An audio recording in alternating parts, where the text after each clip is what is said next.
다니엘.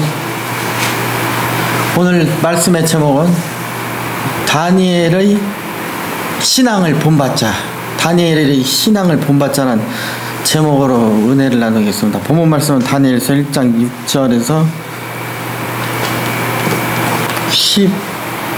16절입니다. 봉독이 올려드리겠습니다. 다니엘은 뜻을 정하여 왕의 음식과 그가 마시는 포도주로 자기를 더럽히지 아니하리라 하고 자기를 더럽히지 아니하도록 환관장에게 구하니 하나님이 다니엘로 하여금 환관장에게 은혜와 긍휼을 얻게 하신지라.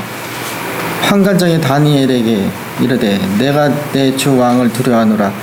그가 너희 먹을 것과 너희 마실 것을 지정하셨거늘 너희 얼굴이 초췌하여 같은 또래 소년들만 못한 것을 그가 보게 할 것이 무엇이냐. 그렇게 되면 너희 때문에 내 머리가 왕 앞에서 위태롭게 되리라 하니라. 11절요. 환관장이 다니엘과 하나네 미샤엘과 아사랴를 감독하게 한 자에게 다니엘이 말하되 청하오니 당신의 종들을 열흘 동안 시험하여 채식을 주어 먹게 하고 풀을 주어 마시게 하노. 당신 앞에서 우리의 얼굴과 왕의 음식을 먹는 소년들의 얼굴을 비교하여 보아서 당신이 보는 대로 종들에게 행하소서 하매 그가 그들의 말을 따라 열흘 동안 시험하더니 열흘 후에 그들의 얼굴이 더욱 아름답고 살이 더욱 윤택하여 왕의 음식을 먹는 다른 소년들보다 더 좋아 보인지라. 그리하여 감독하는 자가 그들에게 지정된 음식과 마실 포도주를 제하고 채식을 주니라. 아멘.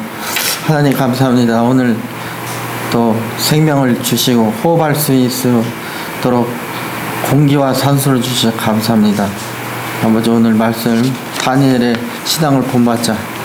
아버지, 본문 말씀을 통하여 은혜 받는 시간이 되게 하여 주시옵소서. 빛과 소금 되시는 예수님 이름으로 기도드립니다. 아멘. 예수님의 다니엘, 그렇죠. 다니엘 하면 떠오르는 게 많이 있죠. 풀무불도 있고 사저울도 있고 새 친구도 있고. 근데 특별히 다니엘 하면 떠오르는 게 절도 있고 절개 있는 신앙인이라는 것입니다. 젊은이가. 예수께서 죄 많은 이 세상에 오시기 전 약 600년 전에 유다 왕국은 바벨론의 느부갓네살 왕의 침략을 받아 수많은 유대인들 포로와 인질로 잡혀가는 고통과 비운을 겪게 되었습니다. 이때의 젊은 청년 다니엘도 바벨론의 포로가 되어 머나먼 이국 땅으로 잡혀갔습니다. 그러나 포로로 잡혀간 지 얼마 후 다니엘은 바벨론에서 높임을 받고 차후에는 지위가 아주 높은 만인을 우러러보는 최고의 지위까지 오르는 영광을 누리고 하나님 아버지의 사랑을 받았습니다. 다니엘이 이처럼 포로의 신분으로 우리가 상상하지 못하는 자리에까지 올라가게 된 것은 오직 아버지에 대한 강하고 담대하고 굳건한 신앙의 승리요 결과였습니다. 다니엘은 일평생 사는 동안 좋은 일에 있어서나 나쁜 일에 있어서나 항상 하나님 아버지를 믿고 의지하고 순종하고 경외하고 하나님의 참된 종으로서 하나님의 영광을 위해 살았습니다. 이러한 다니엘의 신앙과 절개에 있는 믿음을 보신 중심을 보신 아버지께서는 다니엘을 비록 적국의 포로로 잡혀온 몸이었지만 다니엘을 지극히 높여 주시는 축복과 사랑과 은혜를 베풀었습니다. 성경에 기록되어 있는 것 같이 하나님 아버지께서 높이시면 아무도 낮출 자가 없고 또한 반대로 낮추시면 높일 자가 없는 것입니다. 내가 스스로 높아지려고 그냥 어깨에 힘을 주고 목에 힘을 기부쓰려고 안 되는 것입니다. 하나님이 높여주면 낮을 자가 없고 내리면은 높일 자가 없는 것입니다. 그래서 우리는 늘 겸손해야 됩니다. 그러면 다니엘이 과연 어떠한 신앙과 믿음을 소유했기에 하나님께서는 이처럼 다니엘을 높이시고 축복해 주셨을까요? 첫째로 다니엘은 절개 있는 믿음의 신앙을 소유한 젊은이였습니다. 바벨론의 느부갓네살 왕은 그가 잡아온 유다인 포로들 중에서 머리가 좋고 영리한 소년들을 뽑아 그를 보좌 일꾼으로 사용했습니다. 이렇게 하여 이스라엘 왕국과 귀족들 중에서 몇몇 소년들을 뽑혔는데 그중 다니엘도 포함되었습니다. 그래서 다니엘은 무려 3년 동안 왕립학교에 다니며 갈대아 사람들의 학문과 지식을 겸비하고 왕이 제공하는 음식과 포도주를 먹게 되었습니다. 그런데 다니엘의 절개 있고 절도 있고 중심 올곧은 신앙은 왕립학교에서부터 점진적으로 서서히 드러나게 됩니다. 만일 다른 사람 같았으면 왕에게 뽑혀서 왕이 주는 음식을 먹고 학문을 배우는 것을 크게 기뻐했을 것입니다. 그러나 다니엘은 이 모든 것을 하나님 우선주의로 삼고 본토와 같이 여겼습니다. 그는 왕이 보내는 음식을 먹지 않습니다. 결심하였습니다. 대단한 결심이 아닐 수 없습니다, 여러분. 우상에 왜 그걸 안 먹었을까요? 우상의 음식이기 때문입니다. 그러면 다니엘의 신앙과 왕이 보내주는 음식을 먹지 않는 과는 어떠한 개가 있을까요? 먼저 다니엘은 하나님의 계명을 따르기 위하여 크나큰 용기를 내어 부정한 음식을 먹지 않기로 하였습니다. 하나님께서는 유대 민족에게 율법을 주시면서 이러이러한 짐승은 먹지는 말라고 분명히 단호히 말씀하셨습니다. 그래서 다니엘은 바벨론 왕실에서 내리는 음식 중에 혹시 하나님이 계명에 어긋난 음식이 들어있어도 자기도 모르는 사이에 하나님의 계명을 지키지 못할까봐 두려워 왕이 주는 음식을 거절하고 먹지 않았던 것입니다. 이뿐 아니라 다니엘은 왕의 음식이 우상에게 멈춰진 제물이었기 때문에 왕의 음식을 극구 사양하고 먹지 않을 것입니다. 여기서 보시죠, 여러분. 곧 있으면 명절이 오죠. 제사 지냅니다. 어떤 주의종은 이렇게 말합니다. 십자가 긋고 먹으라고. 그냥 천만에요. 성경에는 분명히 써 있습니다. 우상의 제물을 먹지 말라고 합니다. 할렐루야. 귀신한테 제사하는 것은 귀신한테 하는 것이라고 성경에 누누이 기록되어 있는데도 불구하고 오늘날 믿는 성도들이 명절에 가서 제사 지내고 벌초한다시피고 술 한잔씩 하고 우상의 제물 먹고 하나님 보시기에 아주 가증한 행동이 아닐 수 없습니다.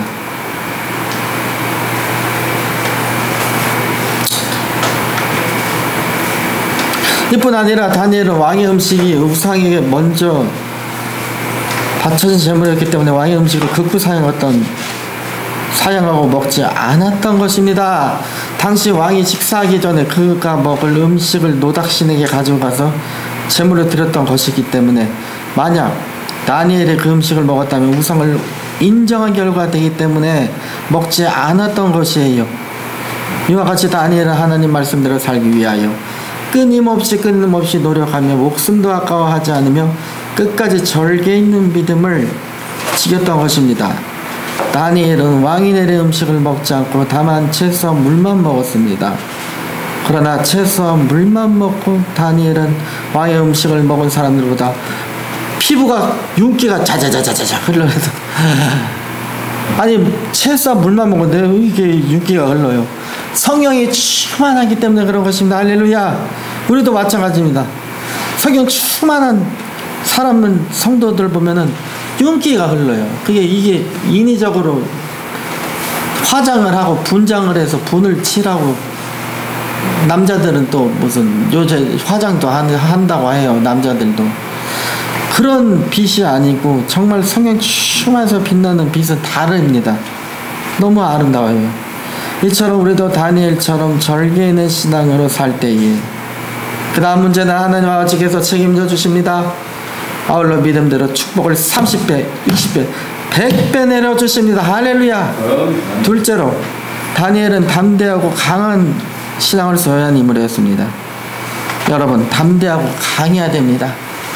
우리도 전도할 때도 담대하게 전도하고 주일할 때부터 담대하게 하고 무엇이든 하는지 축도로 충성해야 됩니다. 계시록의 말씀처럼. 어느 날 느부갓네살 왕은 아주 놀라운 꿈을 꾸었습니다. 그런데 그 꿈이 너무나 장엄하고 두렵고 무서워서 그는 꿈 때문에 무척이나 번민하고 잠도 잘 자지 못하였습니다. 그래서 그는 바벨론 박사와들과 술객들을 불러서 전부 죽이라고 명령하였습니다. 술객들을 전부. 만약 박사와 술객들은 그 꿈을 해몽하지 못한다면 다 죽이라고 했어요. 그때 다니엘은 박사의 관직에 있었기 때문에 영문도 모른 채 죽음을 당하게 되었습니다. 참으로 다니엘에게는 큰일 났습니다.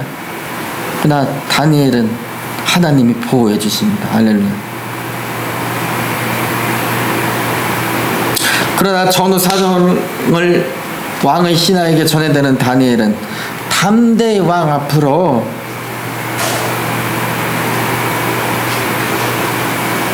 나아가 시간을 조금 주시면 왕이 꾼 꿈을 정확하게 해몽해 드리겠다고 말을 했습니다. 왕은 다니엘의 말을 믿었습니다. 다니엘은 집으로 돌아가 그 친구들과 함께 살아계신 하나님께 기도를 드렸습니다. 중보를 했습니다. 하나님 아버지께는 이러한 다니엘의 신실한 믿음을 보시고 다니엘의 기도를 응답해 주십니다.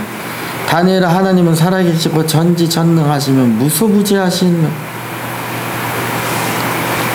무소부지하신 하나님을 신뢰하며 끝까지 하나님만 의지했습니다.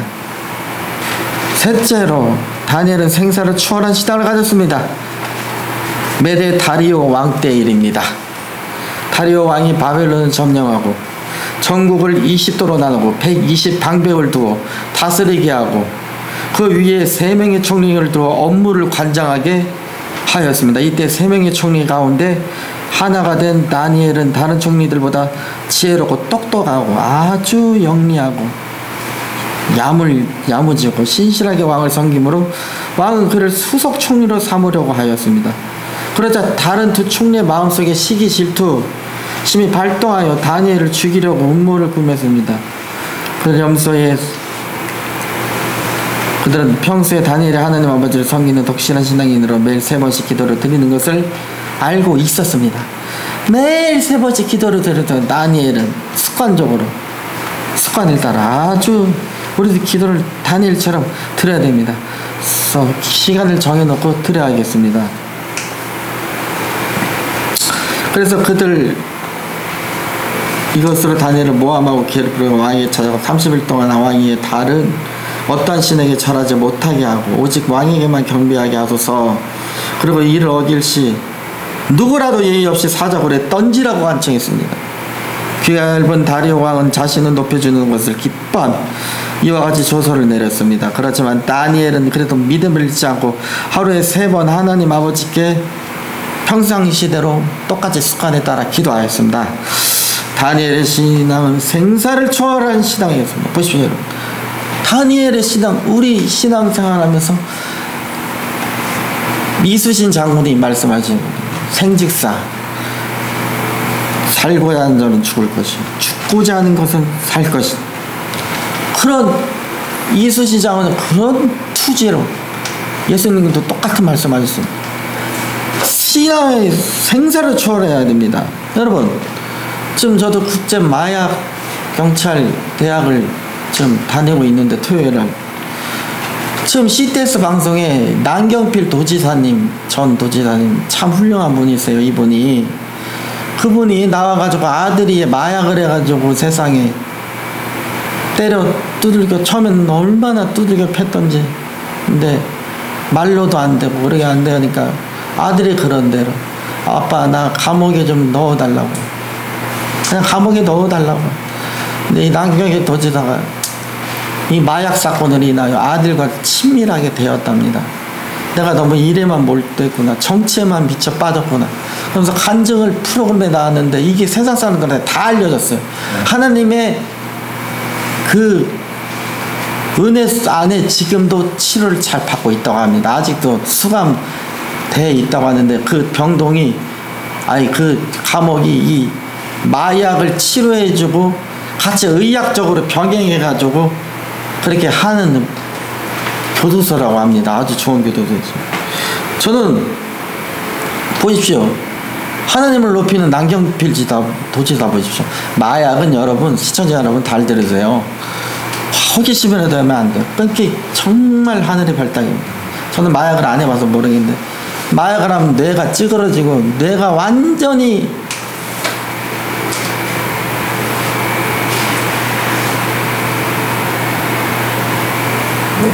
전 신경 전달 물질들이 이게 완전히 마약 한 번 하면 마약이 없으면 이게 다시 막 안에서 막 발동을 한다고 합니다. 하나님이 없이 어떻게 마약이 고쳐집니까? 할렐루야. 전도 아까 전에 뒤에 앉으면서 우리 정준영 제가 존경하는 박사님 말씀 듣고 참 충격을 받았죠. 쇼크가. 누가 그런 말을 했는지 나는 모르겠지만 하나님을 빼라고 강의에 정신 나간 사람이에요. 그 사람은. 난 누군지 모르겠지만 하나님 없이 어떻게 우리가 나쁜 습관을 술, 담배 저도 간증합니다. 시청자 여러분. 술, 담배 하루에 담배 4갑 술 하루에 소주 5병 주회종 되기 전에 회사 다닐 때 맨날 그렇게 퍼먹고 음란한 짓 하고 제가 간증하는 거예요. 그런데 가고 술 먹으면 남자들도 그런데 가요. 근데 이게 어떻게 끊었냐? 술, 담배를 하나님 아버지 금식기도 3일 하니까 바로 끊어지더라고요. 성령 받고. 할렐루야. 그래서 마약대학교가 뭡니까? 국제마약대 하나님 이름을 높이고 성호를 높이고 이 국제마약대학교에서 길러진